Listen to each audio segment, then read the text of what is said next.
Hello and welcome to episode 338 of the Crate and Crowbar, a PC gaming podcast recorded on the 3rd of September 2020. I'm Marsh Davis. I'm joined this evening by Tom Francis. Hello. And Chris Thurston. Hello. What's the news this week?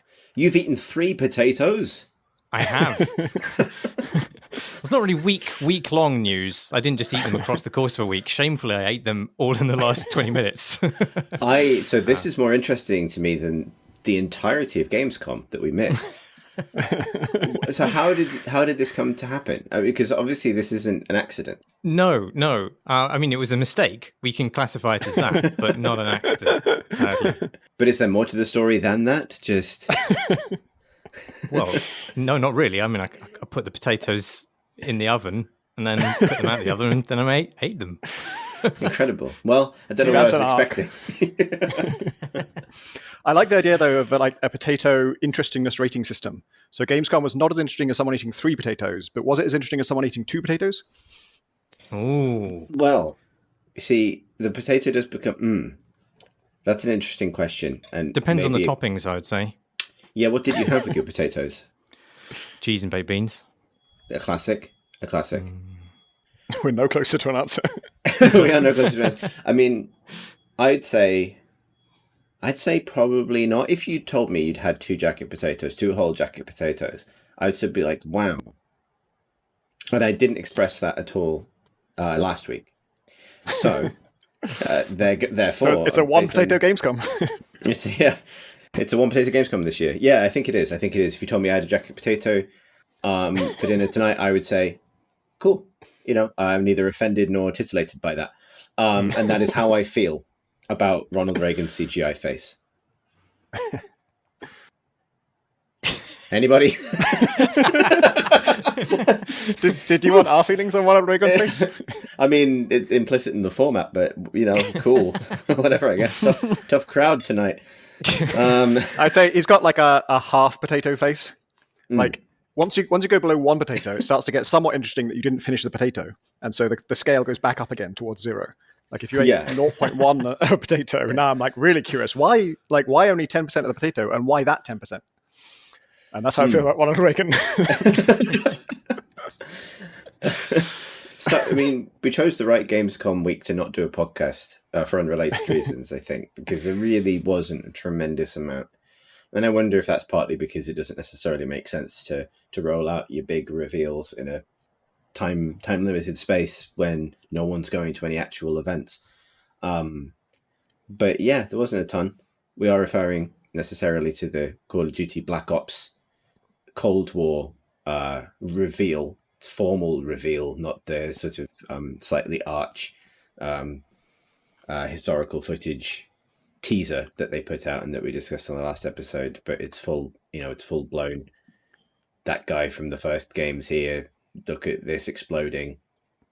I think last time we expressed some skepticism regarding their commitment and authenticity to their motto of like remember your history, or those who don't remember history are doomed to repeat it, because this trailer was then immediately edited to remove some footage of was it Tiananmen Square? It was Tiananmen Square, yeah. Because it was banned in China for that, and as soon as it was, they just immediately walked it back. Oh no, sorry, we're trying to delete it. Good, not that history. The wrong history. Sorry, I don't know how that got in here. Speaking of repeating, that's not even history. Well, yeah. I mean, speaking of repeating history, so that trailer did open with some Creedence Clearwater Revival over a helicopter getting shot down in Vietnam, which means that it's past like whatever ratings board you need to pass through to make Call of Duty's Blops game. But then it moves forward rapidly to the 1980s, which I believe is having a bit of a resurgence as a nostalgic destination for entertainment, which is interesting in and of itself, I suppose. Maybe I don't have much to say about it other than it does make the soundtracks better, in my opinion. Yeah. Obviously, the CGI Reagan garnered a lot of attention, and rightly so, because that's an uncanny valley you could live in.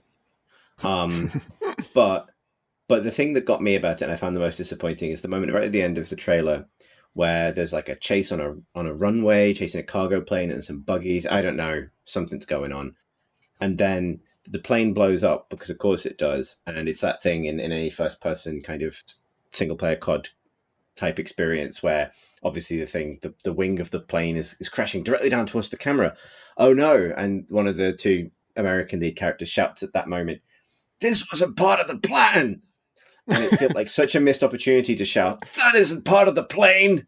that that I was personally just gutted that they didn't go for that, because it's like they would have sold me in the entire game. Or have the other guy say, "But it is part of the plane," and then, or like any variant on the above would have been incredible. And I feel like Battlefield Bad Company would have gone there, and that's why every subsequent Call of Duty game is for cowards. Apart from Warzone, which is great and the only game I really play at any length anymore. Yeah. Yep. What else was there? Plane puns aside, was there anything from Gamescom that caught your eye? There's a Dragon Age teaser, and that was it. I mean, I liked that because it was like, hey, remember BioWare? Because it's nice that they're working on, and nice that they're putting a bit of effort behind it. And I know that like the Dragon Age fandom was very excited about the sort of silhouettes of all of the new companions and seeing the voice actor who plays Solus say something Solus-y. I'm into all of this. I will play that. That seemed nice. Happy for all of those people and the bridge they live under, according to that documentary that they put out. But good for them. Yeah. I'm quite excited for Star Wars Squadrons still, but that was true previously and it's true now. Yeah, I guess. Yeah, I'm afraid I feel all kinds of half potato about Gamescom reveals. Yeah, that's for the best, because we didn't do a podcast at the time, so these potatoes are even colder now than they would have been had we recorded them a week ago. Was that Tom Clancy game that came out, was that part of Gamescom? Did they launch it during Gamescom or something? I don't know. I feel like misguided current affairs would be the leaping off point from Call of Duty to that. There's definitely a through line, just massive AAA developers sort of just immediately face planting after doing something. All right. Yeah. So this one is Tom Clancy's Elite Squad. Is that what it's called? Yes. Which is there. I think this is like sort of the Tom Clancy All-Stars game, right? It sort of looks a bit like Battlefield Heroes, and it's just like whatever. It's like Smash Brothers of Tom Clancy. It is. Which is tasteless to begin with. But then we weren't ready for just how tasteless it was actually going to be, because it's out now, and the intro sequence describes a terrorist organization that is that appears to be people protesting for equal rights, and shows imagery of protesters raising a black fist icon, rather reminiscent of ones used in association with the Black Lives Matter movement.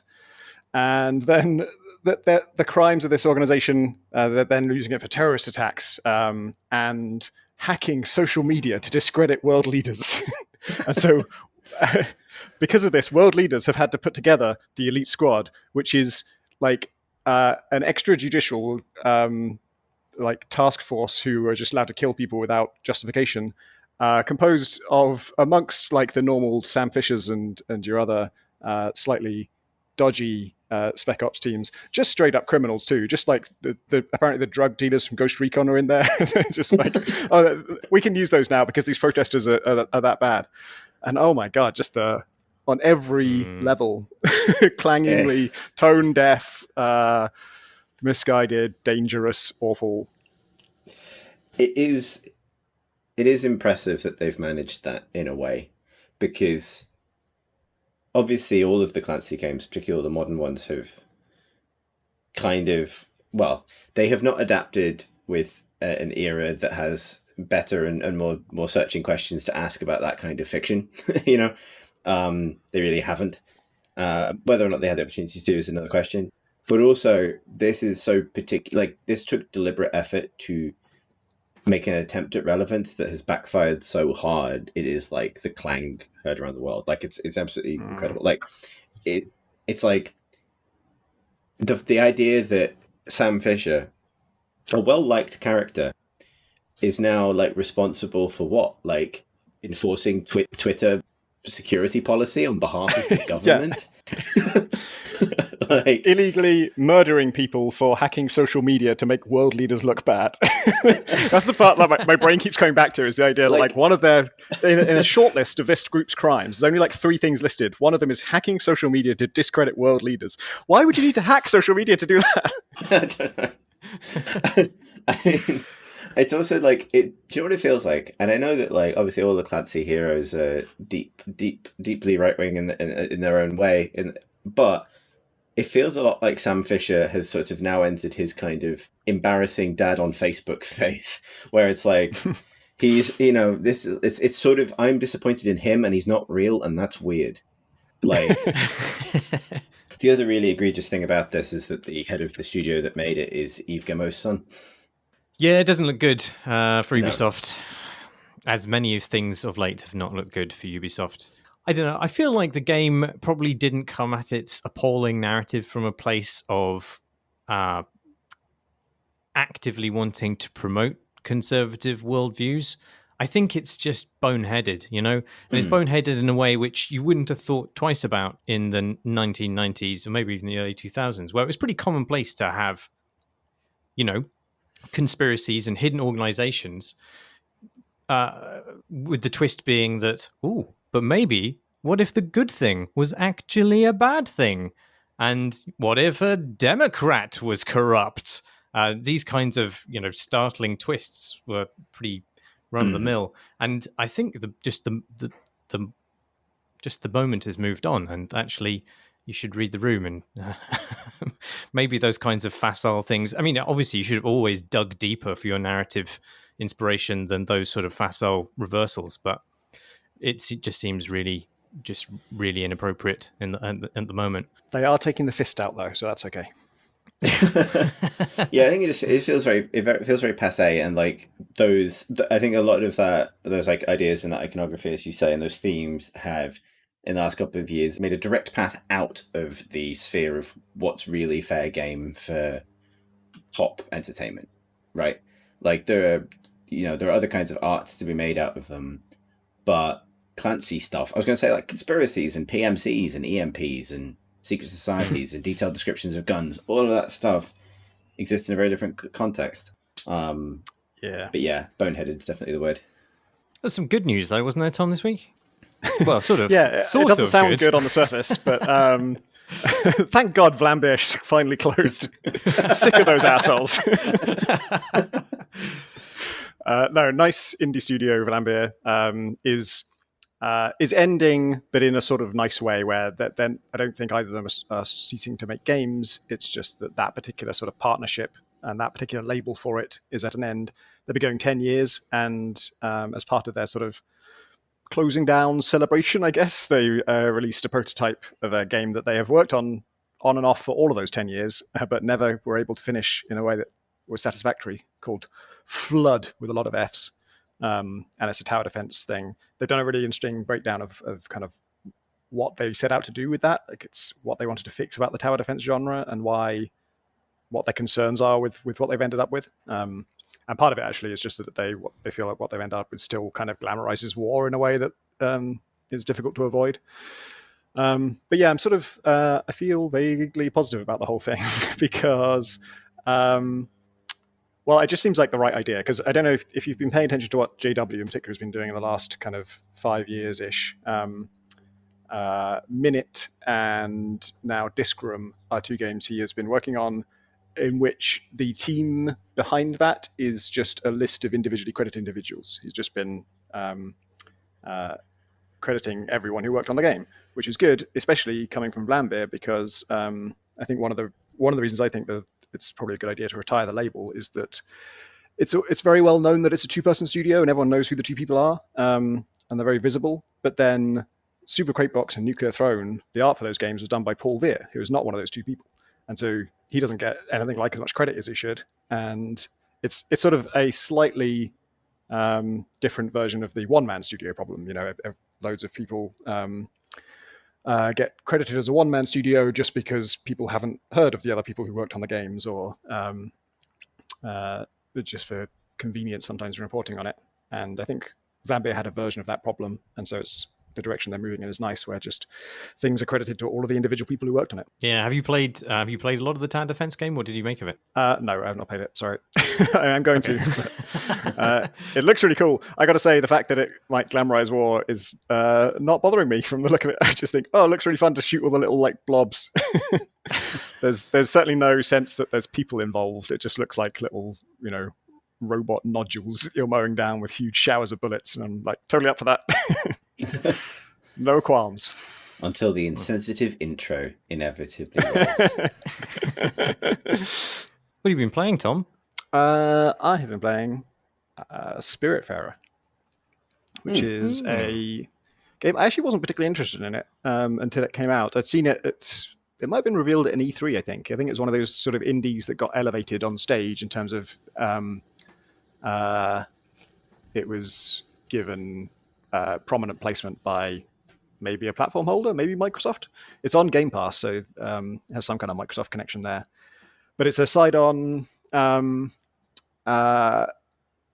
that probably has more in common with Animal Crossing than it does with an action platformer. It is about going around on a boat, collecting spirits who are trapped in, I guess you're in some kind of purgatory, but it's a very nice purgatory. It's quite pleasant, and you are taking over from Sharon, the underworld guy who ferries people to the afterlife. Where does he take them? I don't know. In this game, you go through the Evergate. Takes them across the River Styx. Yeah. Well, I think maybe the whole place is the River Styx, because it's all one. It's like an ocean. And so on the map, you're choosing where to navigate to. And then once you've chosen a location, you're back to a side-on view of your ship. And your ship is a thing that you keep adding new buildings to. So when a spirit kind of joins your ship, you'll be talking to them. They're all individual characters. And they'll stay in your guest house for a while until you get the resources to build them their own custom home, because each spirit has their own particular home that they would like you to build. And it's really just about keeping those people happy, chatting to them, and slowly kind of learning something about what their life was like, because this is all post-life. And most of them have some kind of connection to you, and it's very vague about what that is sometimes. One of them is just like, hey, niece. So you kind of get who he was. I think his next line might be, it's me, your uncle. But he's a giant frog in this world. And I don't think he was in life. I think this is his spirit form. I think in this world, when we die, we sort of become, because you're a human. You look like a young girl, and your name is Stella. And I guess the fact that you're responsible for ferrying these people might be related to the fact that you're not presenting as an animal. I don't know whether you're dead or not. Like I say, a lot of this stuff is just kind of left unspecified, but I expect there is an answer to it, and that we'll get to it eventually. It's a really, really nicely made game. It's just, everything is sort of beautifully crafted, and it's got a very warm vibe to it, even though it's about a sad thing. Like, each person you're recruiting is sort of, I keep saying recruiting. I'm not sure what generic term you could say for it, but they join your ship and live on it for a while before they move on. And they are, I don't know, it's all quite positive relationships, and then they reflect on sadnesses in their lives. And it hasn't, for me at least, it hasn't been too much of a downer. It's been quite sort of wistful more than depressing. And I like that it's vague. It's I like having to guess. I sort of have a pet theory about one of the people on my boat as to what might have happened to her in her life, but she talks about it only in a metaphorical sense.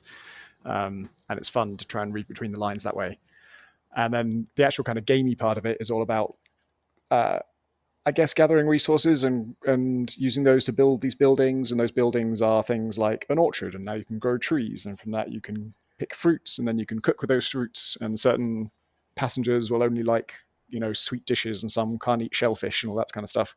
And there's a lot of it's been touted a lot as a very good example of the tend and befriend type of game, in contrast to games about defeating enemies and conquering things.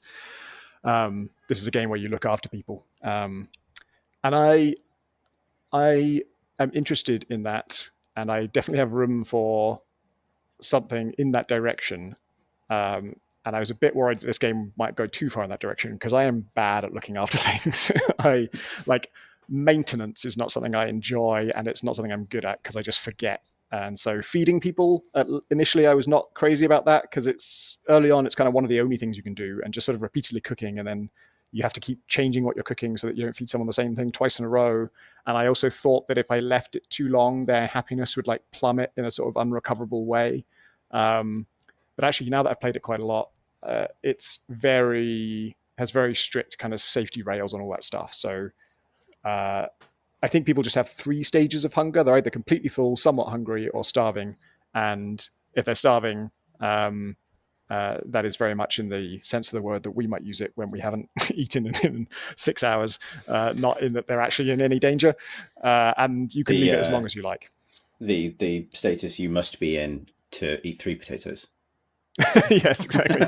That's eating 3 potatoes, I must say, is impossible in this game, because as soon as you fed someone, they are now completely full. Even giving someone a cup of coffee will take them from starving to absolutely full, cannot eat anything. And so it's all very light touch like that. Just honestly, if they're as hungry as they can be, that's the biggest happiness debuff they can get from hunger. But it's just like a fixed amount, and it will stay there until you feed them. And then once you feed them, it's all forgotten, and they're completely happy again. A lot like real people. And yeah, everything about it is light touch like that. A lot of things I thought were more stressful than they are, are fine now that I've learned more about them. Like cooking, you put something in the oven, and the way you make coffee is you should put coffee beans in the oven, and you wait like 1 minute, and then a cup of coffee comes out. But then other stuff takes a lot longer. So if you're cooking like a more substantial meal, the timer is quite long, and you don't really want to just stand there waiting for the thing to cook. So you leave the kitchen, you go off and do other stuff. And initially that seems kind of stressful. It's like, oh God, what if it burns before I get back? But I've now discovered it actually can't burn, and I will just put something in the oven, then go to bed, sleep all through the night, wake up the next morning. But, well, it's not undercooked, so this might be how you died. Yes. That's a good theory.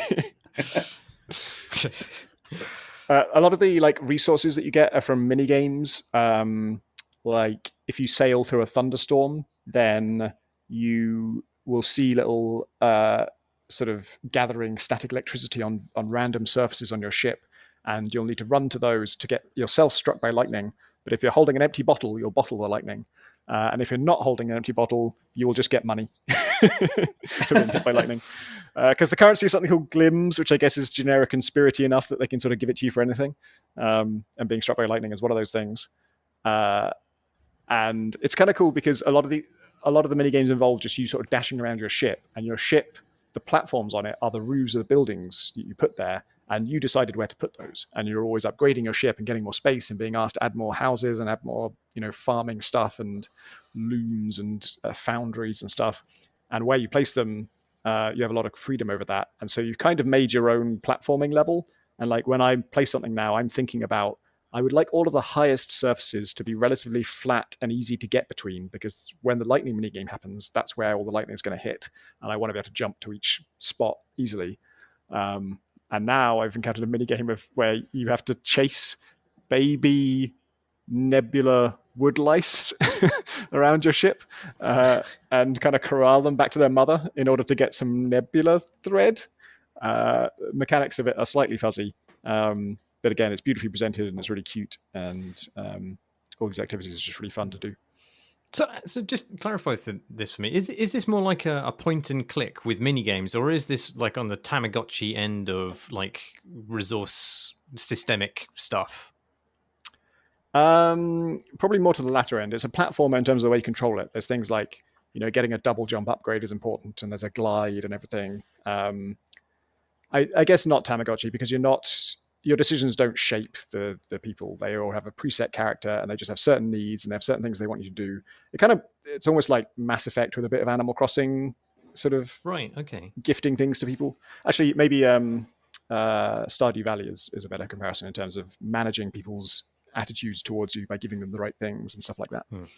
I love the animation in it. It looks really pretty.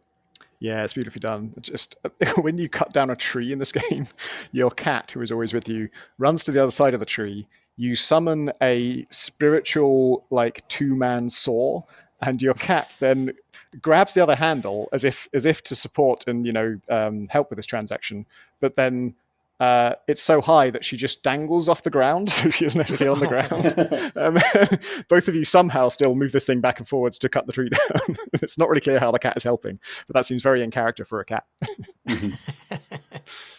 Actually, it's not in character for a cat, because the cat is trying to help, which is totally unrealistic.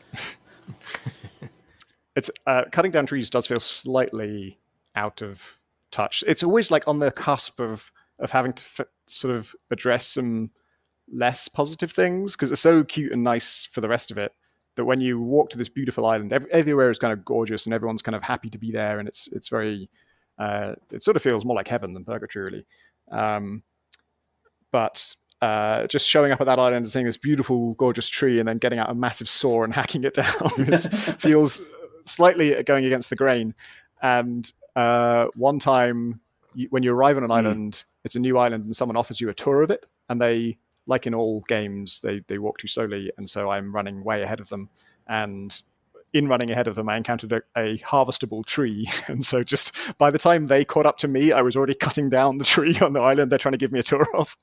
And like they have a line that's just like, "Hey, I'm trying to give a tour here" or something, which I expect is a sort of generic "you're not following me" line. I kind of wanted them to, like, as you're halfway soaring, have some special line for it of like, "And here is our sacred, oh my god."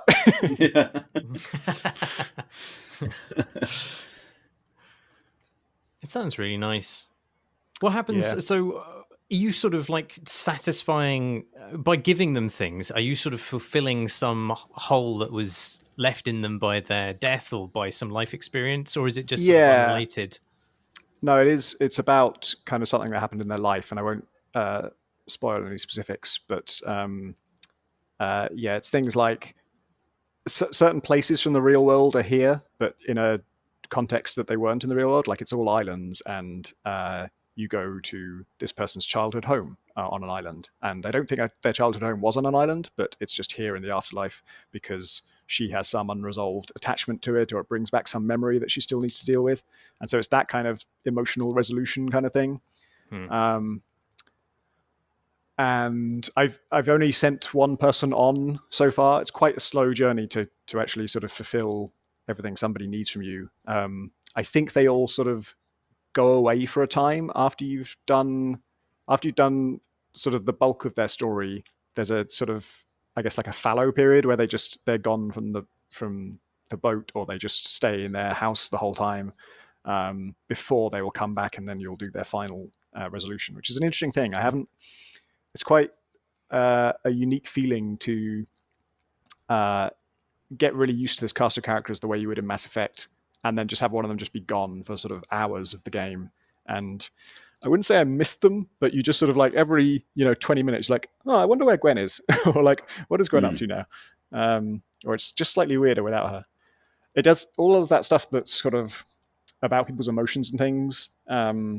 Does bring out some interesting, it changes the way you feel about the game in some interesting ways. Like, I brought a snake on board who everyone wanted their own house, and the other two people on the boat, their requirements, the resources I needed for their houses were pretty readily available, so I built them pretty fast. And then the resources needed for the snake house, I didn't have any of two of the types that I needed. And so it became my main quest to kind of resolve that. And all the time that she doesn't have a house, she's got this happiness debuff. So you can cheer her up a bit with food, but there's a limit to how happy she can get when she's still staying in the guest room and everyone else has their own nice custom houses. And that was a really like strong driving force. I was like desperate to unlock. God, I need to get past this like certain zone I can't go into because I don't have the right boat equipment, because I haven't got this resource, because I need to go to this island and then return to this thing to complete this quest. Also that I can get the right resource to finally build the snake a house and make the snake stop being sad. Poor snake. She's got her house now. I did it. And then once I built it, I immediately, you can improve houses, like add furniture and things. That there's sort of like 3 bits of furniture or facilities that the person wants, and those all relate to their personality and stuff. And as soon as I built it, I immediately built all 3 of the decoration things I could build for her faster than I did for anyone else to like make up for lost time. sorry, it's ready now. It's ready. What kind of decorations do snakes like? She likes an HVAC system, which I think is like a humidity control thing, maybe. Fair enough. I think humidity and air conditioning. Because that checks out. Yeah. Yeah, I think there's certain requirements for her to sleep comfortably. And she's also super into like healing crystals. She's always going on about the energy of different crystals and things. So she wants like a cabinet she can display her crystals in. That's less typical for snakes, I think, in general. It's philosophically interesting that the things that would make you happy in the afterlife and therefore make heaven could be things that get just determined for you when you arrive because you're a snake now. Like, you know what I mean? Like, you know, maybe the crystals thing is inheritance from whoever this person was when they were alive. But like, I can't really envisage what heaven would mean to me because I'm not currently a snake, which is what I will transform into when I go to the afterlife. And all I really want is like live feed and a big lamp. Maybe you only become a snake in the afterlife if you're the kind of person who just wants live feed and a big lamp.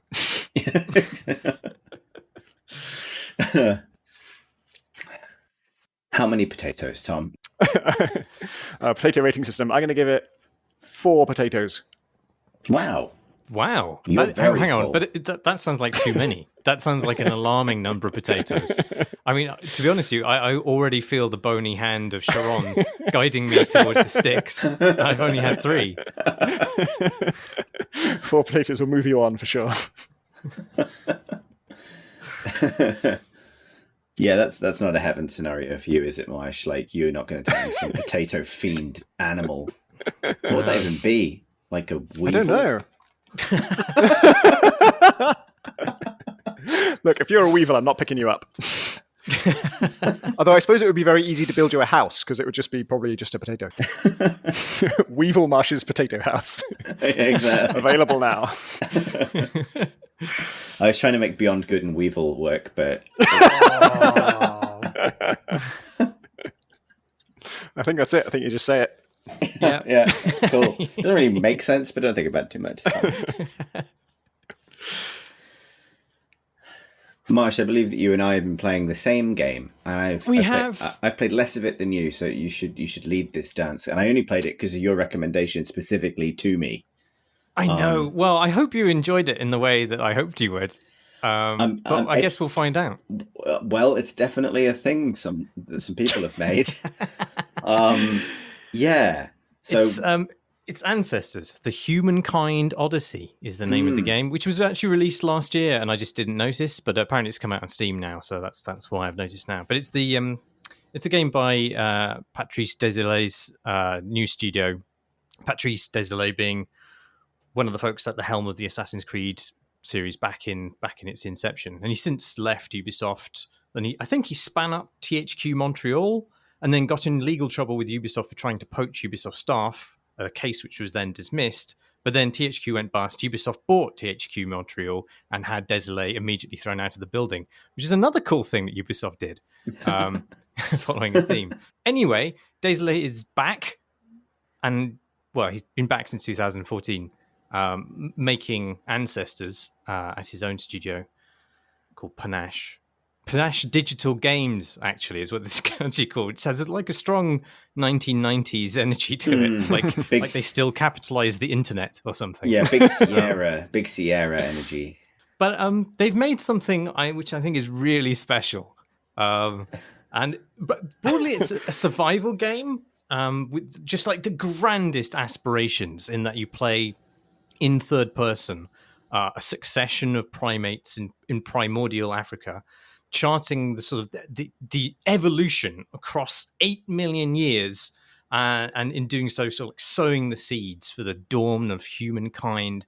And it's one of those. So you know those games that you hear about, kind of whispered about periodically. Those games, often appearing in Jason Schreier retrospective articles about, which just have these intoxicatingly big ideas and these really noble, high-minded almost, and they get millions or even tens of millions of dollars thrown at them while the developers desperately try to shape them into a game, and then ultimately they get sort of ignominiously canned.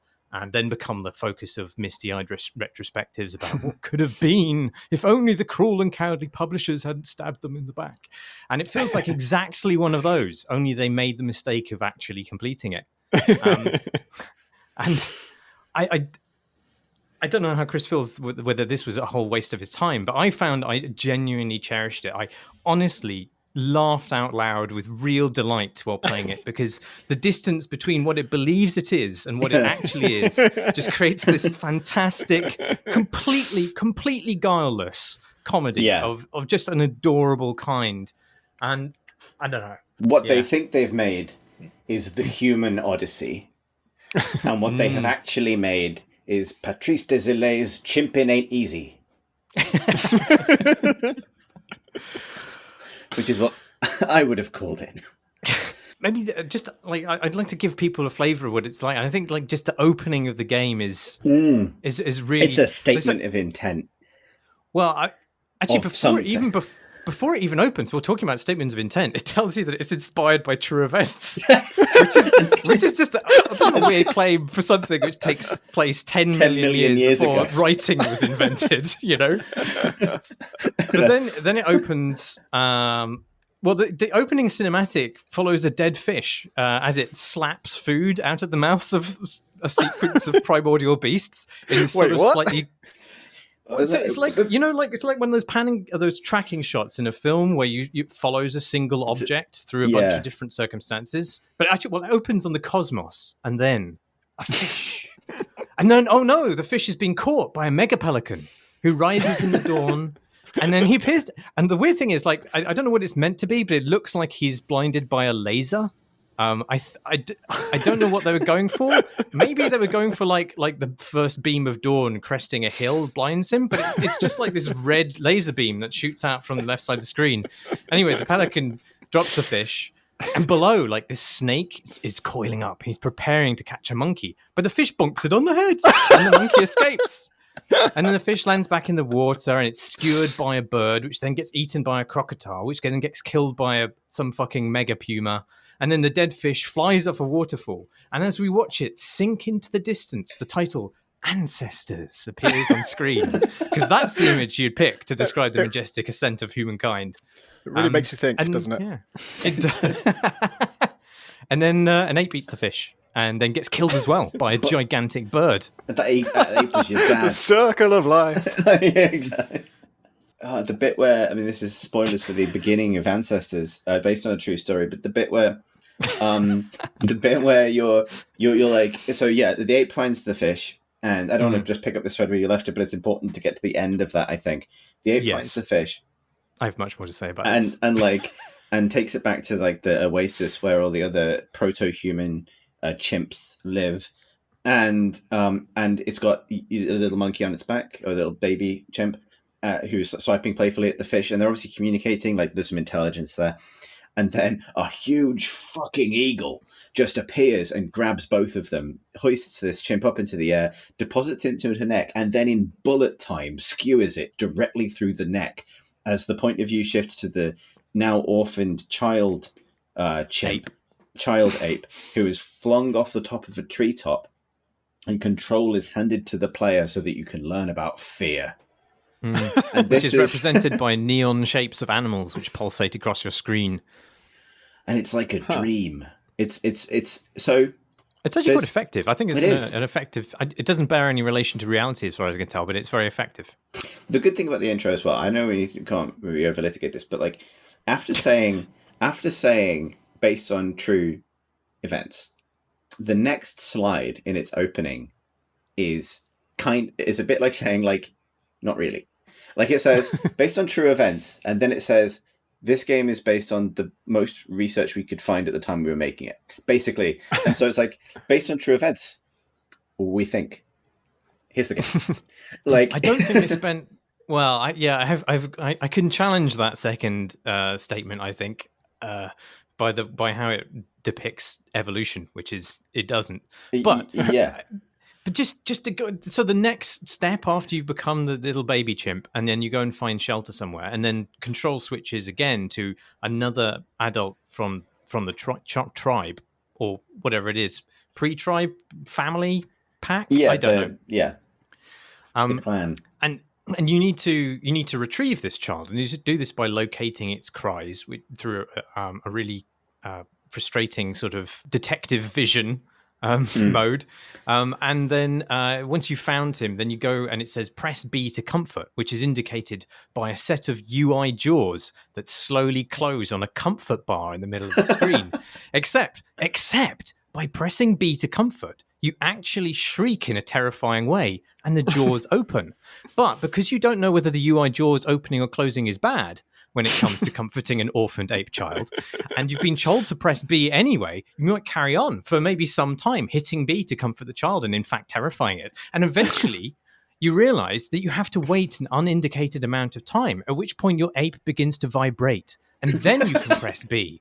And then he still emits the same horrifying monkey shriek, but the UI jaws now close and you can retrieve the baby from the tree trunk. And here's the thing, though. The entire game is like this. Like, every interaction is just spectacularly 360 degrees away from anything that makes sense. And it's just an absolute gem. It should be studied. It needs to be required reading on game design courses. I think I actually love it. And there's a reason for this. I think that what's important to note is this is not just like weird design. It tells you it's going to stop giving you tutorials at a certain point, because like the adult chimp learning to be alive and have thoughts, you, the player, must evolve by just experimenting to see what works. And there's like a glittering little gem of nobility in that idea, which I think is where the love has to come from. It's the idea that we're gonna try and push into a kind of non-verbal UI that will have you and that will teach you to try and figure out the logic of a world that's alien to you, because your sentience, your sapience is only just dawning or whatever. But that what this actually means is, spoiler, they're all just rhythm QTEs. They're all rhythm QTEs. That's all of them. But the process of discovering what the rhythm is, press the button when it's green, is a bit like consciousness dawning in an animal. And and it wants you to feel this so badly, and yeah, you don't. But there is something in its desire to, like, I saw it described as a survival game where you have to craft the idea of a crafting tree, and that's kind of true. Like you have to discover the idea that things can be invented in order to invent things. And it's not going to tell you, like, when you get back to camp having rescued the baby, it tells you, like, just invent the bed. Just go on. And you're like, oh, what? And so, like, I just started putting ferns in a pile, and then it was like, do you want to press a button to stomp on this? And I was like, yeah, right. And then I've invented the bed, and I felt good about myself. And like it tries to, it's an attempt, a deliberate attempt to simulate a kind of like mad experimental aimlessness, which presumably has some relationship with how advanced behavior actually forms. But the problem is that you, the player, are not a proto-man chimp. You're most of a human. And so, like, the kinds of things you're trying to do, and the interface for achieving them is deliberately trying to force you into the brain and ability set of a dumber creature. And I think that's where it's like most dazzling triumph and hilarious downfall both come from. And so, like, and it's so and there's some bits of it that I think are quite effective. So, you pick something up with your right hand, and then you can press a button to look at it and sniff it, and then you're like, I'm gonna name this thing. You have two different detective modes, which are called your intelligence and your senses. And senses is also broken down into scent and hearing. And all of these are basically scan the node detective modes that allow you to assess and bank different kinds of information about your environment. Because you're like, what the fuck is that? It's a berry. I've seen a berry before. All right, I'm going to remember berries now. Fuck, I've forgotten berries. Is literally a thing that can happen. And there's this weird dialogue between you, the player, going like, shit, I've lost all my berry nodes because now this stupid chimp has forgotten berries. Or I'm a different chimp now, skipping ahead a bit. And this one doesn't know because I didn't lock in that memory, that ancestral DNA strand by having enough babies. Another system. But like, it wants you to meticulously attempt to like get the chimp to understand its environment by getting it to start recording like pre-verbal information about its surroundings and what things do. And then you can pick things up, and then eventually you will unlock whatever part of your brain allows you to pass things from one hand to the other. So you can pass them into your left hand. While it's in your left hand, you can now use your right hand again to pick something up. Once you've got two things, you can bash them together. You can just bash them together and find out what happens. Spoilers, it's a QTE. But like, if you do that, you can invent things. Like, you can invent branch that doesn't have twigs on it anymore, or bit of leaf that is now 2 bits of leaf, or broken rock. Like, and with that information, you can start like trying to better your lot, and that it is quite compelling, despite how mad that is. Yeah. I don't know. Maybe the bad interface, like the intentionally confusing interface, where you don't know what the buttons necessarily do, and they do different things in very slightly different contexts. So you tap A to stand up, unless you tap A and you lie down. And if you're moving when you tap A, then you run, and then if you let go of A, then you jump. And like, leave A alone for a bit, guys. You've tired it out. But then. But actually, maybe that's the only way that you could evoke that kind of mad, unthinking experimentalness, which sort of evokes the naive ape mind. I don't know. It is a deliberate attempt to put you in a different kind of creature's brain, and that's a problem in an interactive medium because you also have one, and those two things will fight. I love it. There's so many cool but ultimately self-defeating ideas about it. Like the idea of making a crafting game set before the invention of fire. I mean, it's just you're gonna hit the ceiling pretty quickly, I think, in terms of like what exciting things you're gonna make. Stick and rock based, basically. Yeah. And then, I think the thing that ultimately disappoints me slightly is that they've set out to make something which at least has the aura of being factual or scientifically verified, but then there's still this element of player determination when it comes to evolution, and that's just not how evolution works. And it frustrates me that, I mean, it can't really be gamified. Actually, I was thinking this. Actually, maybe a better version of evolution would be Fall Guys. But the odd player is occasionally and randomly given legs and arms of a different shape or length. And then whichever character wins, whether it's them or not, propagates their new design to everybody who competes. Competes in the next that's wave. A good idea. So that's real evolution, but it's not in there this. There is a little indie game by Kyle Gaber of World of Goo fame, where you are managing a population of little cartoony people with different size eyes and teeth and heads and bodies and stuff. And basically the way you manage them is to squish some of them, and then after you're done, I can't remember what the sort of time structure of it is, but at some point the surviving ones reproduce, and traits that are left in the survivors will get propagated to the children, but there'll also be a bit of random mutation, and so over time the population does actually evolve in the true sense of the word. Oh yeah. Who was that by? Sorry, Kyle Gabler, did you say? Yeah. It doesn't really have much of a game to it. It was part of the experimental gameplay sort of series of prototypes. So it wasn't like a full-fledged game, but it was a cool idea. There's something, like, there are some really interesting systems in it that I found it frustrating, quite frustrating to get into. So much so that I went and looked at some guides just to get a handle on it. Even though I know that's what they want you to do. They want you to enter the brain of the ape and try and live as ape. But one of the bars that I think it collides with rather than surmounts is I don't think movement through the jungle is particularly fun. And because it's the sort of Assassin's Creed hold A to go, let go of A to jump, swinging on vines and climbing trees thing, but it's far from seamless, and it's very easy to just hurl yourself off a cliff. And I think the game struggles to draw the line between what should be instinctive behavior that your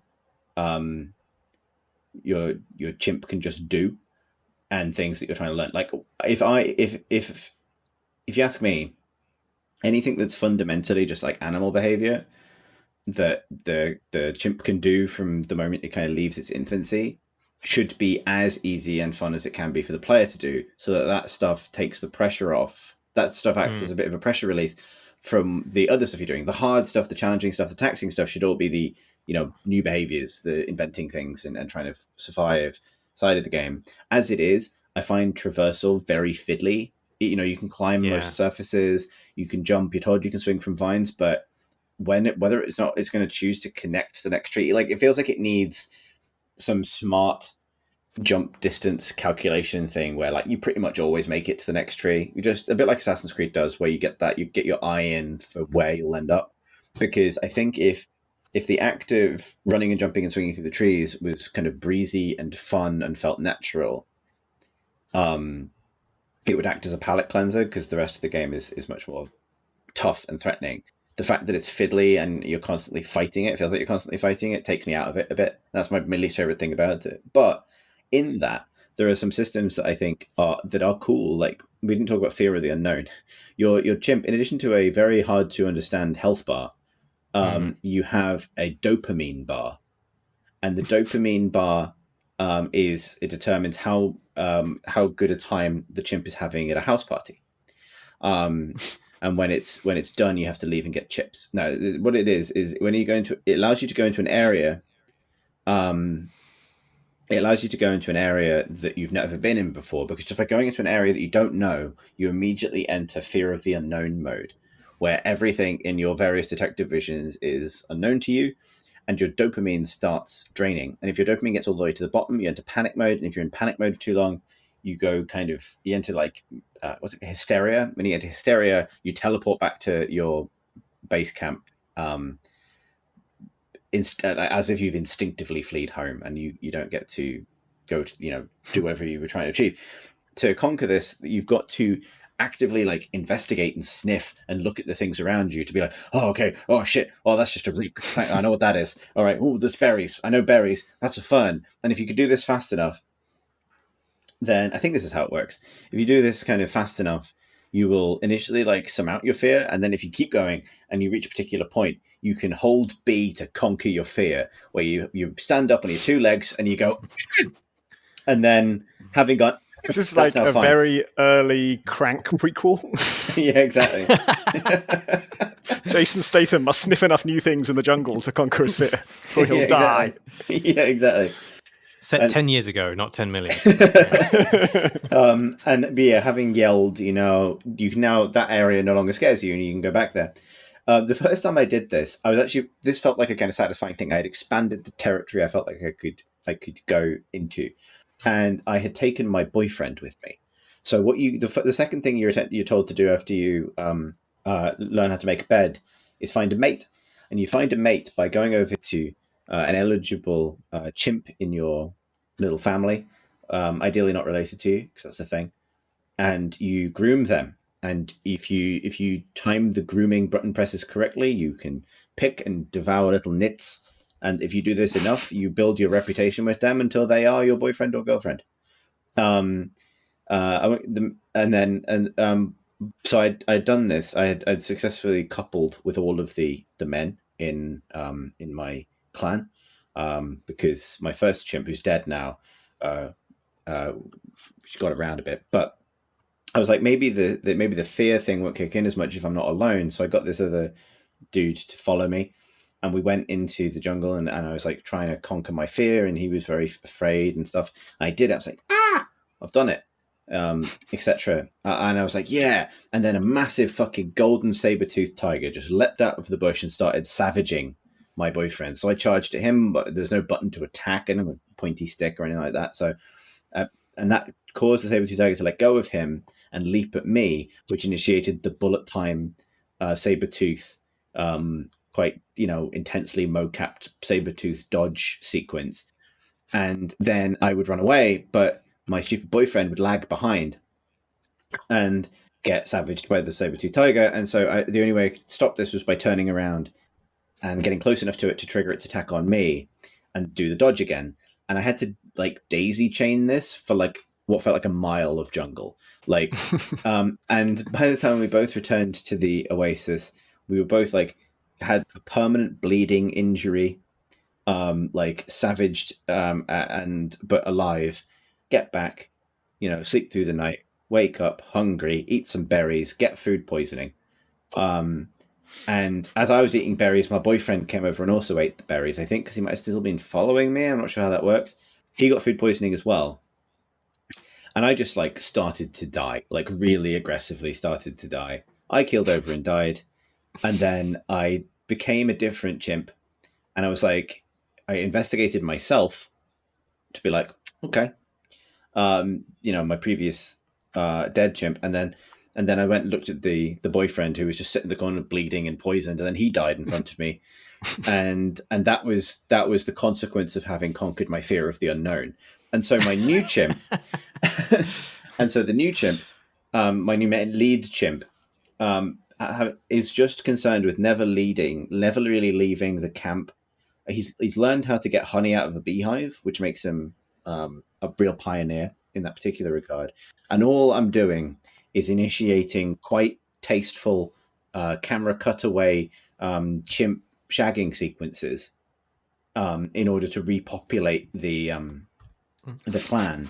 In each Going time for quantity over quality there. Yeah, each time I do this, it skips time forward by 15 months, but that's not that big a deal because 15 weeks. That's not a big deal because obviously we've got 8 million years to cover. And we really it's not a tight time limit. Exactly. And just making these kids, but obviously now there's the issue that genetically that's a little unstable because incest becomes a problem with such a limited sample size. And I went and looked at some guides, and I've discovered that while I'm trying to make the best decisions I possibly can on behalf of my little chimp clan, what I really should have done is get one old chimp to father all of the children, because if you do that, there's no danger that they're related to anybody else because of the way the clans are generated. And then you can just fast forward time a generation and no one will be related again. You just pick another old chimp and repeat the process until you've got a lot of mutant children who are a lot smarter than their forebears. And I already now feel like I'm doing it wrong. And so there's a lot to learn from this game. There is, yeah. By looking at things, by performing actions, you earn gene points. I can't remember what it's called, that allow you to unlock nodes. Neuronal activations. You activate neurons in your own brain to learn things like dropping an item while running, or yelling, or having your clan imitate any intimidation behavior you do, stuff like that. And then you can, when a generation passes, there's a chance these traits get lost unless they are locked. And you can lock one trait per baby that exists, but also you get bonus neural points if a baby sees something. So you are encouraged at all times to have a baby chimp on your back because you will get a lot more XP basically if the baby sees you do things, which kind of makes sense. You're kind of teaching them. Brain plasticity, isn't it? Yeah, you can get a baby on the chest as well. One on the front, one on the back. And apparently dual wheel babies. Yeah, you just to get the max to look at this, kids, look at this. Hear me yell, look at me be afraid. And and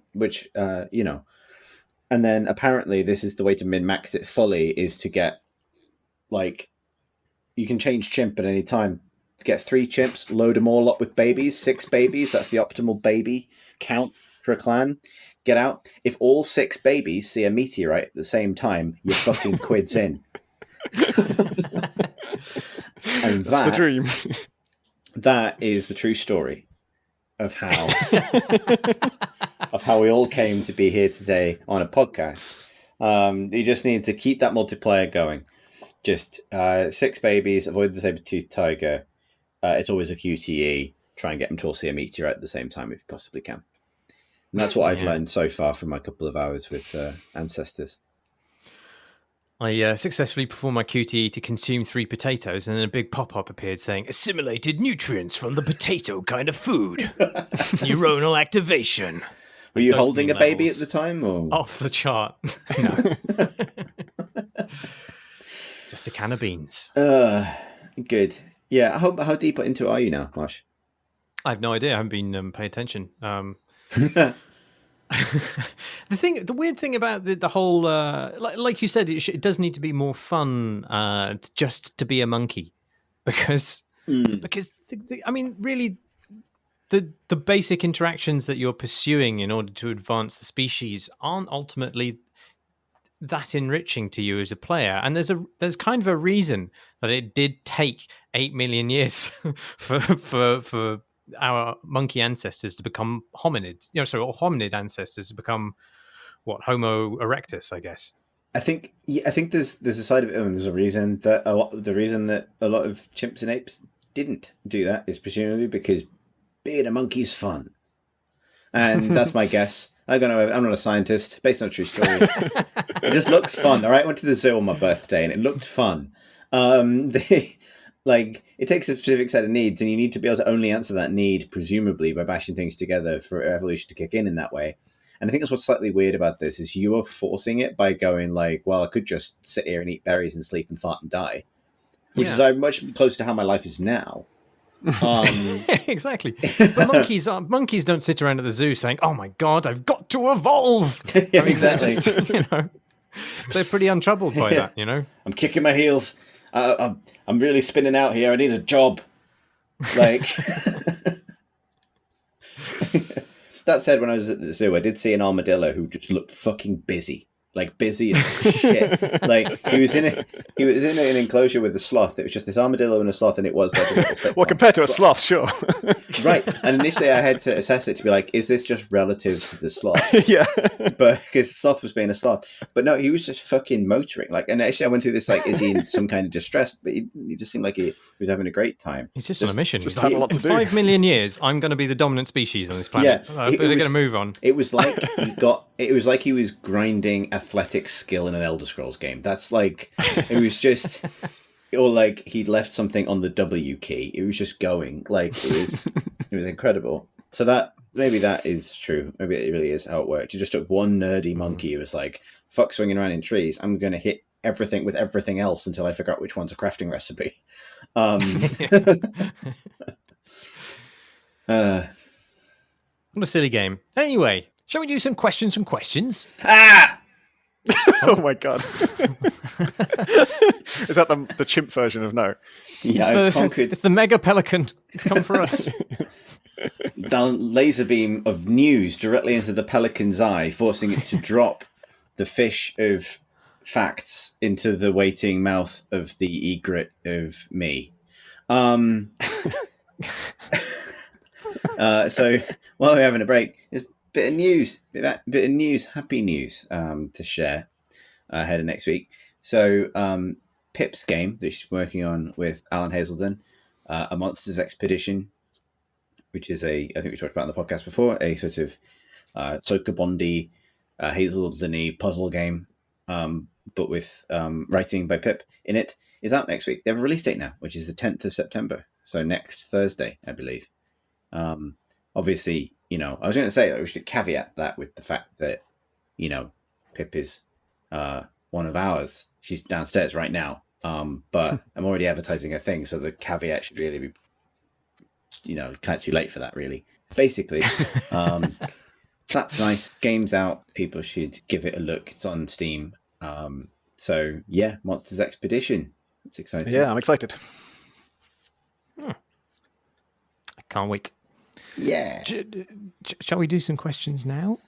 Questions. Yes. Positive honk. That was my positive noise. Yeah. Oh, excellent. Good. Yeah, it's hard to tell between the comforting ape shriek and the discouraging ape shriek. Exactly. Didn't the jaws close comforting around your neck? And I shall emerge fearfully from the tree trunk. Climb on my back, Marty. Tom, grab onto my chest. We'll answer these questions by sniffing them. It's Dines or Dines. I don't know how to pronounce your name. Dines, I'm sorry. I believe. Dines. Dear croissants and creme brulees.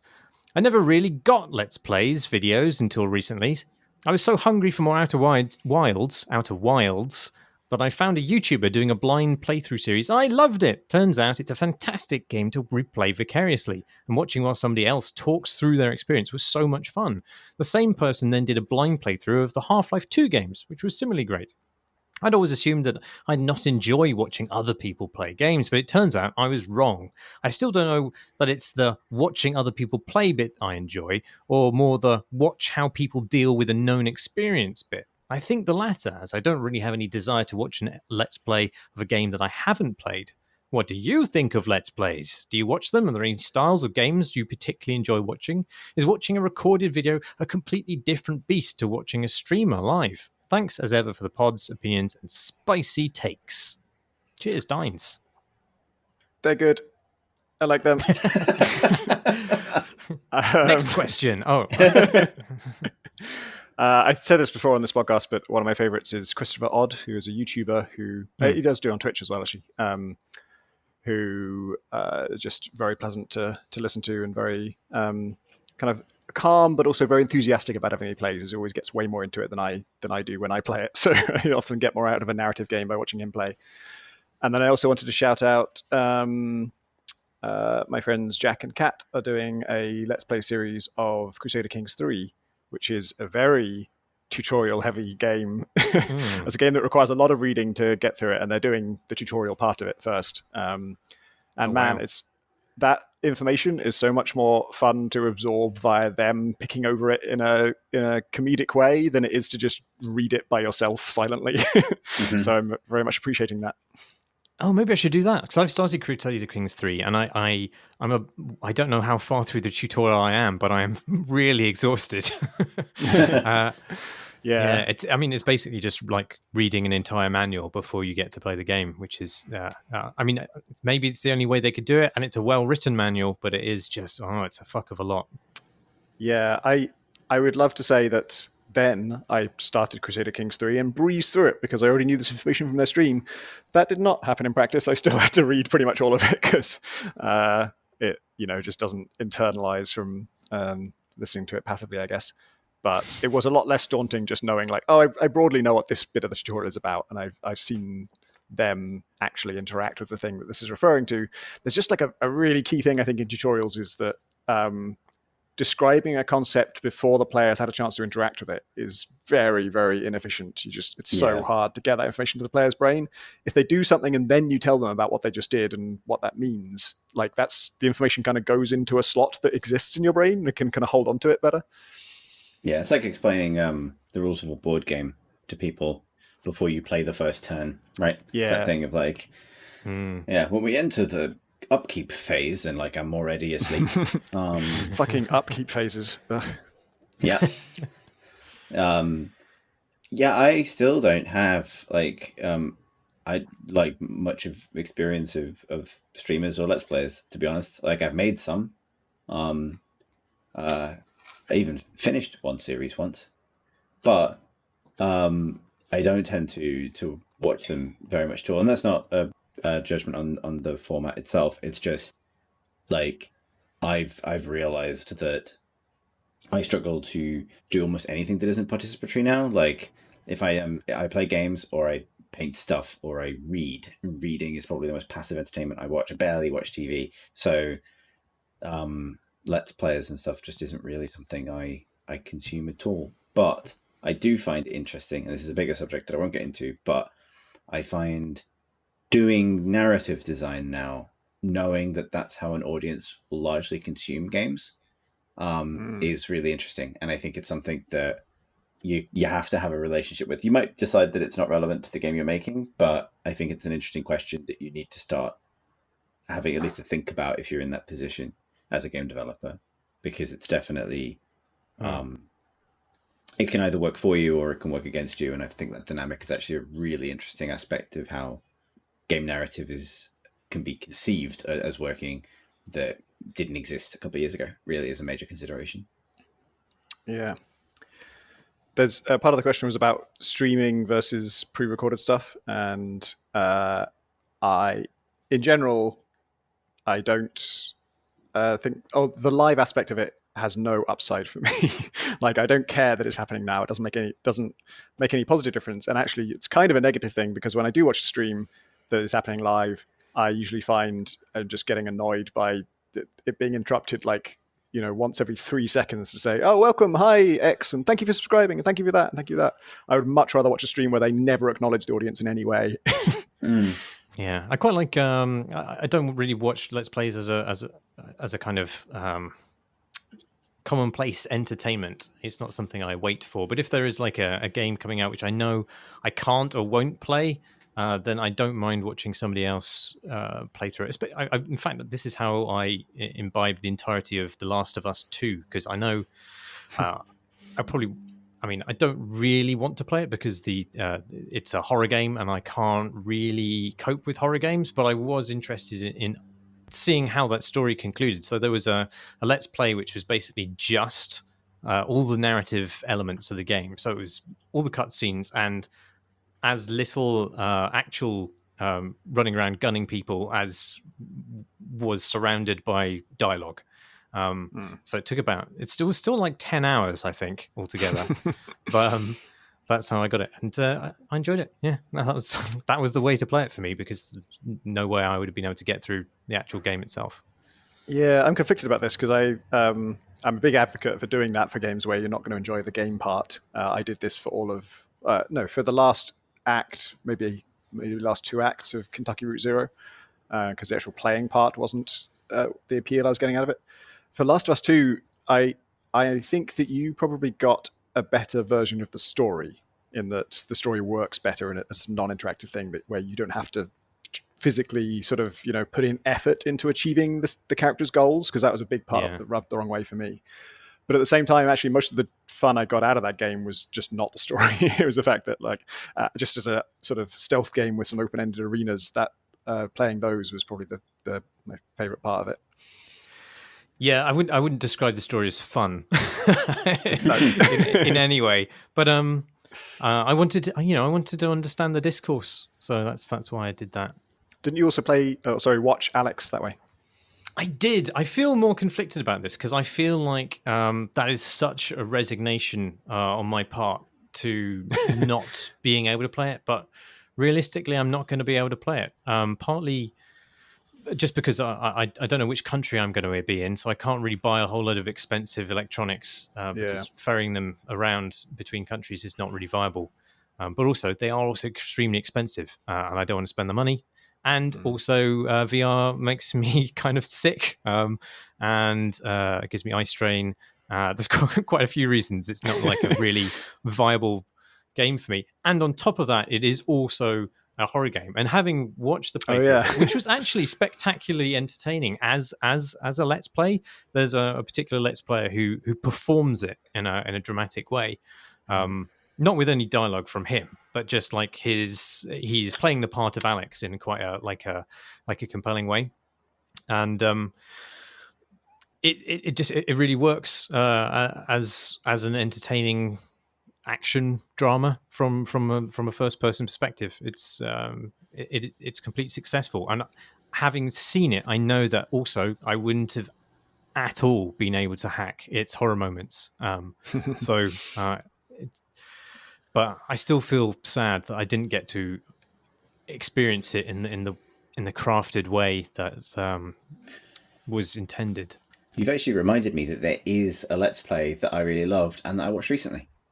And I would recommend to anyone. I didn't really think of it as a Let's Play because I thought of it as a comedy thing, but it is what it is. I just made sure I got the name right. I highly recommend Half-Life VR, but the AI is self-aware, by a guy called Wayne Radio TV, which is a playthrough of the original Half-Life in VR. I think it was live streamed, and the YouTube version is just the carved up sections of that stream. But basically, it's a person playing through Half-Life, role playing as Gordon Freeman, including the voice, while surrounded by their friends who are playing as the scientists and Barney and various other characters, one of whom does the most extraordinary Kleiner impression. And the whole thing is, it gets very weird. It gets very, very weird. It's got a sort of a mixture of like developing things that develop into running jokes that are very, very, very good, based on just particularly one person's ability to do a Kleiner impression, but also a kind of descent into madness that comes with doing anything, let alone anything in VR for that long, that has quite a good like 4 a.m. on Adult Swim kind of vibe to it. How long is it? Because I think I started watching this. This is the one where like there's a running joke about a passport, right? Yeah, exactly. It's good improv. I started basically. It's long. It has its own Wikipedia article. Wow, incredible. It's like, let me see. I'm trying to figure out. It's long. It's like many half-hour episodes, so it's at least like 8 hours long. Right. I would say like it's a big thing, but it is also one of the funniest Let's Plays I've ever seen. Definitely, like it's good enough that it's one of the things that makes you a little bit angry that you didn't do it. I would definitely recommend it. That was nice. Actually, something to recommend. Well done. Thanks. That was the comforting shriek, the comforting ape shriek of a good YouTube video. Gwillem writes, Dear Crandus, I have an answer for the person in episode 337 looking for a Dark Souls-like game without combat. But it's one that's going to sound bizarre to anyone with even a passing knowledge of the series. In fact, it's going to also sound bizarre to anyone who just knows what words mean. It's Mortal Kombat 11. I know. Specifically, it's the crypt in Mortal Kombat 11. It's a big interconnected space that you explore and open up and find shortcuts and do very minor puzzles in. And it's lovely. It's set in the ruins of Shang Tsung's island, which in practice means they've taken the backdrops from the first 2 Mortal Kombats, remade them in 3D, aged them several decades, and somehow lord-ranned them all together into a gorgeously bleak, contiguous space. And despite your character wielding a massive hammer, and despite this part of the game just straight up looking like Dark Souls, there's no combat. No combat. Only loot boxes. And that's why I'm being so brave by speaking positively about this, because it's mostly just opening loot boxes and getting randomized nonsense. I know we're not allowed to like those bits, but I can't help it. I genuinely love exploring the space. I think maybe my mind mentally erases the treasure chests. Obviously, it's mostly getting by on fan service and nostalgia, but as a grim, soulsy space to explore without monsters ruining everything, it immediately sprang to my mind. Really, my main hesitation is that I can't recall for absolute certain whether areas in the crypt were gated by progress in the rest of the game. I don't think they were, but they might have been. Anyway, let's launder this into a question. What grotesque and frankly immoral game feature do you enjoy engaging with just because it's wrapped up in a nice aesthetic? More pertinently, why are there no official Mortal Kombat COVID masks? And do you think you'd be able to forgive them if they spelt COVID with a K? Thanks for the pods, Gwillem. That's a very good suggestion. I haven't played 11, but what a mad thing for them to have made. That's very cool. Yeah. Not that I care at all about Mortal Kombat lore, but that is, if one did, that would be a nice thing to do. If you like it, it's cool. That pelican got to keep his fish. Things I engage with, like when it was like, what kind of reprehensible thing do you engage with anyway? Like obviously the fact that I just played a ton of Warzone kind of sprang to my mind, both the kind of game as service treadmill to its ugly as sin kind of modern warfare-y kind of vibes. I've spoken about that before. And then the other one is Mordhau, which has read a good article recently about Mordhau's tremendous issues with its presentation of European history and that kind of romanticized medievalism, white medievalism that is so often co-opted by white supremacists, and the developers surprise the community that they've ended up with. A community that I believe has been ended up with via sort of through kind of naivety rather than a deliberate attempt to court those groups, but you never know. But I love that game, regardless, for its decapitations. But that didn't really feel like the spirit of the question, because the aesthetic was the thing that was redeeming the feature in the question, right? Like, not the thing that you fought through to get to the juicy, poisonous fruit.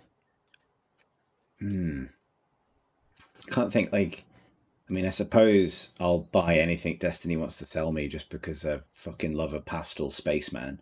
I think those are all the answers you're going to get. Yeah. Sorry.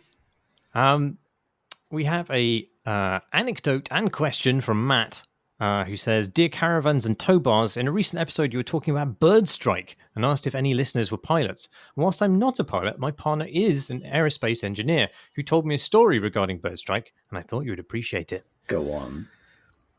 Bird strike is a common enough event that as part of engine development and testing, they have to be designed to resist it, or more actually break in a controlled and predictable way. There are two ways to test for this eventually. One, get a plane and fly around in the air until you find a bird.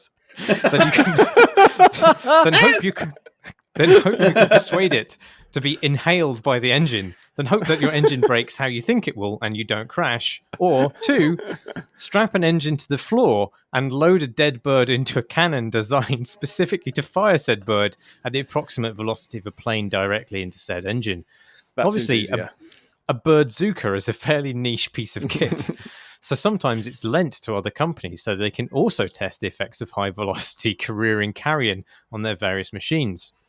On one such occasion, a company was testing the strength of their train windshield because apparently it's common enough they hit birds or bird-like things that there's a need for this.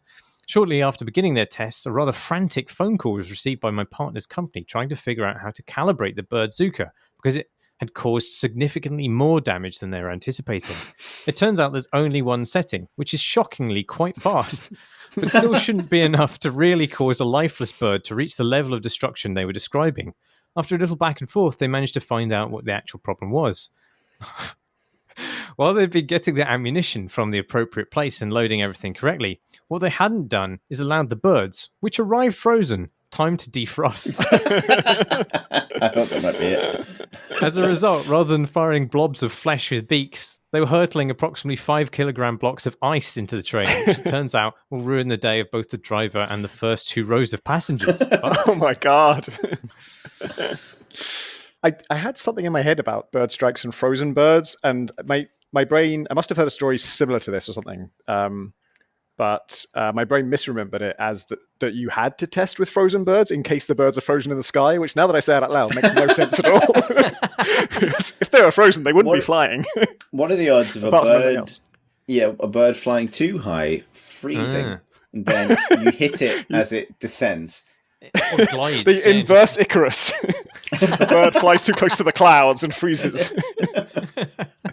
The bird goes hit by space. Yeah, the bird flies to space, freezes, plummets back to Earth, but then it would heat up on re-entry. Yeah, man, this isn't going to happen, is it? I'm pretty sure I've learned from Demolition Man and GoldenEye that things that are frozen just instantly shatter upon impact. And are harmless, yeah. Yeah. Right. I guess a frozen rotisserie chicken dropped out of the International Space Station could do this. I'd be a burrow to the core of the Earth. That's what my science brain tells me.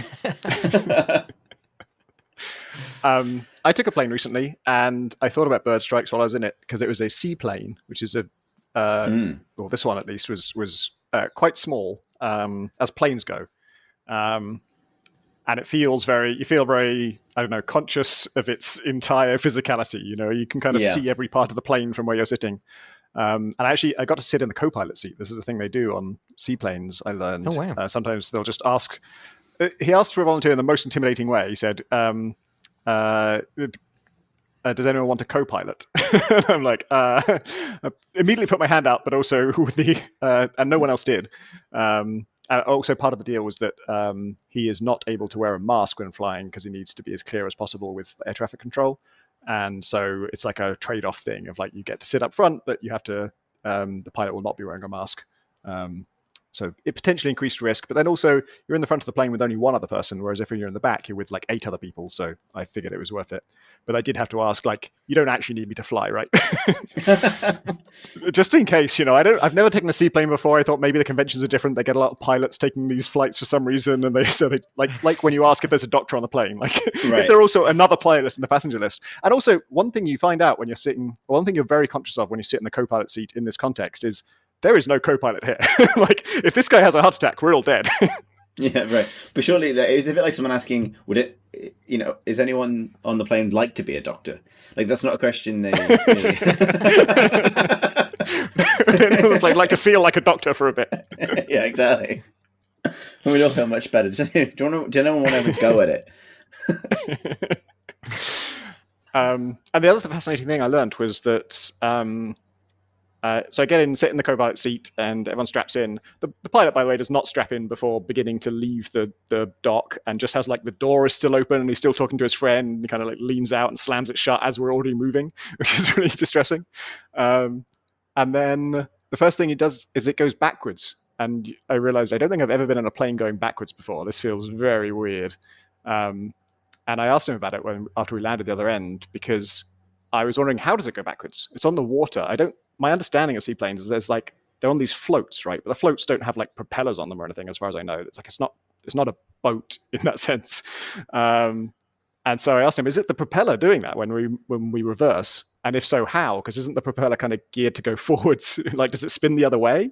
And it is the propeller, but rather than spinning the other way, the blades rotate along their axis, if that makes any sense. Like, they change their attitude, and so by spinning the same way, it can push you in the opposite direction, which I thought was fascinating. I was in Vancouver last year, and I had a great time with some friends, some colleagues, watching the seaplanes take off and land. And we invented a very simple game, which I'd recommend to anyone, called Boat Plane, where if a plane is coming into land, you chant plane, plane, plane, plane, plane, and then shout boat when it becomes a boat. And indeed, vice versa is also doable. That's Boat Plane. There are no rules other than that. It's just a good way to spend some time with your other game developer friends. I want to know if somewhere on a seaplane they have oars. Just in case, because if you did go down, it's because your engine stopped working, right? And at that point, if your propeller is your only propulsion method, you need another one. You don't want to get off the plane if you're in the middle of the ocean. I think there should be oars if there aren't. It needs to be. Or maybe the propellers snap off and you can use those. Both wings in half, 2 surfboards, perfect.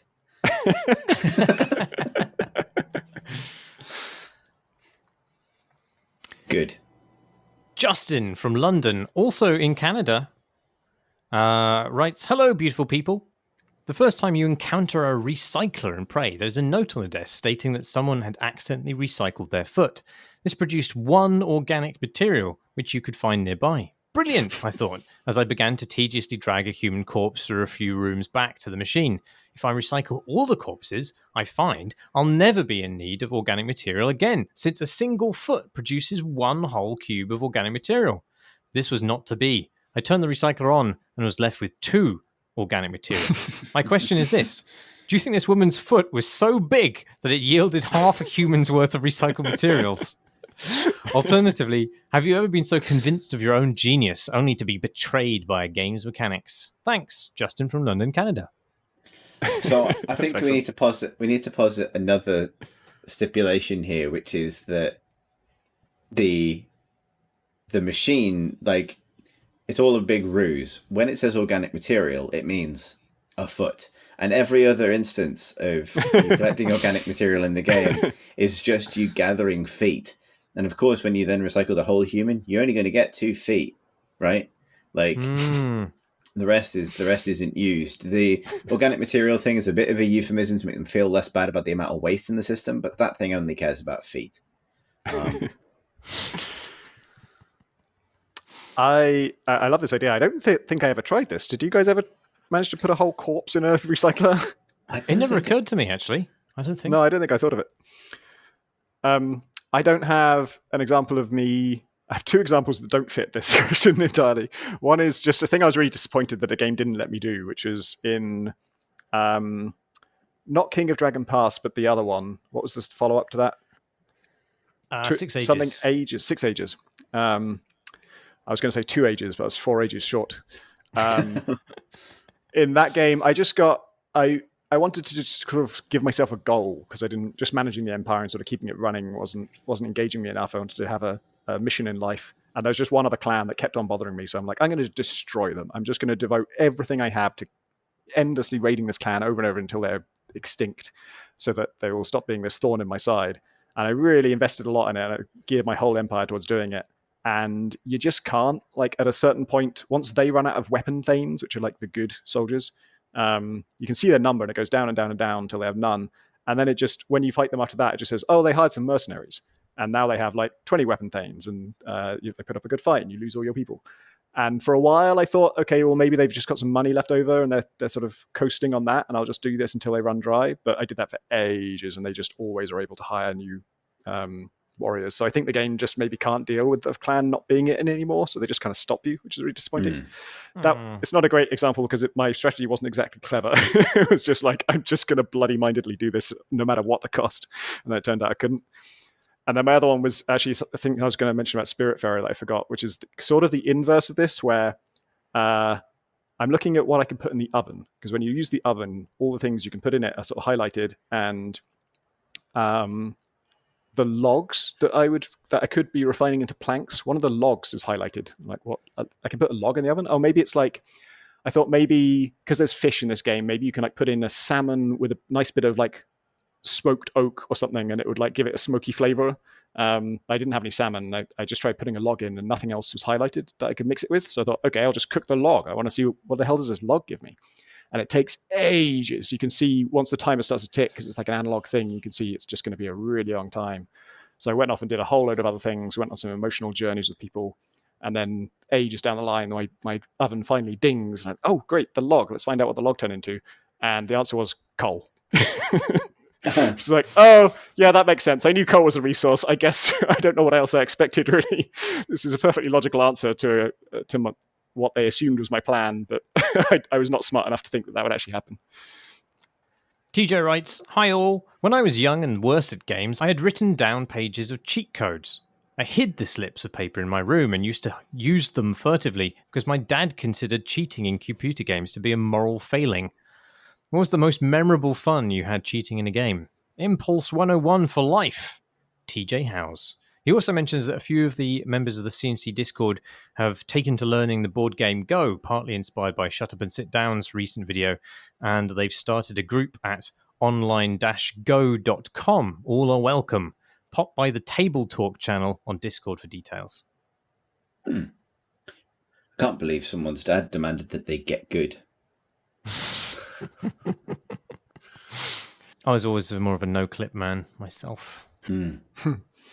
Yeah, that was a special kind of thrill the first time you did it, right? The thing that sprang to mind for me of this, because cheats don't factor into my gaming life very much anymore, other than sort of, I think these days they tend to be like in the options menu if they exist at all, and if they're not there, you probably can't do them. But the last time I remember it really being a big game changer was Just Cause 2, because that was the entry in the series that introduced the ability to tether things together. But in that game, the tether strength was extremely weak. And so if anything really fun happened with two things that were tied to each other, the tether just snapped. And so the first mod that anyone made for that game, I think, was the infinite tether strength mod.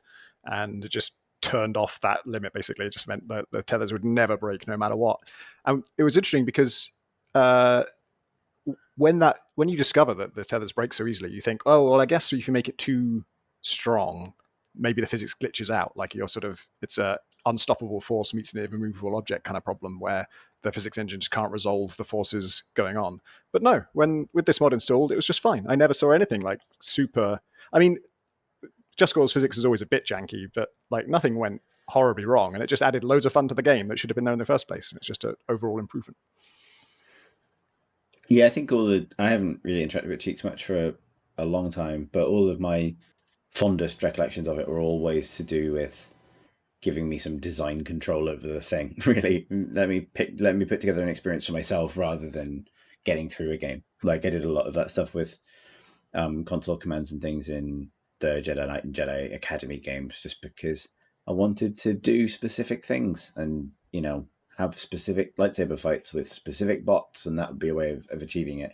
I don't think I've really cheated much since, and as you say, it's not really a thing now, as far as I know. At least not in the games that I tend to play. Yeah, they're sort of been replaced by mods.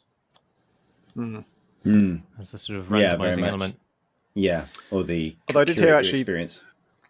I think Control now has a sort of God mode thing added in an update since launch, which actually is really good because I gave up on that game and now I'll probably go back to it. Nice. Oh, yeah. Yeah, I wouldn't mind seeing where it goes. I've heard some cool things about it, but I didn't dig the endlessly respawning enemies, so just being able to blitz through them would be quite satisfying, I think. Yeah, same here. Those were all the questions that we had time for. If you'd like to send us more questions, you can do so at questions@crateandcrowbar.com, or you can tweet us at crateandcrowbar. This recording, as all previous recordings, are uploaded as videos to YouTube, where there are other... In fact, there are Let's Plays on there by none other than Chris and myself and others. You can find that at youtube.com/crateandcrowbar. Thanks as always to our Patreon backers on Patreon. You can back us too at Patreon. The address is patreon.com/crateandcrowbar. Or you can join our lovely Discord community, the link for which is on our website, crateandcrowbar.com. That is it. I've been a forlorn ape trying to extract a baby ape by shrieking at it endlessly. I've been 3 potatoes. And I've been a log in an oven.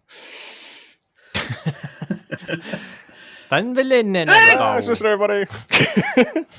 God, it's alarming every time it happens. I just want to make the perfect cubes sound wave. And then ascend. Hey, it kind of works. Shit. I should have known you could do it. Of course it'd My be robot you. energy. Yeah, exactly.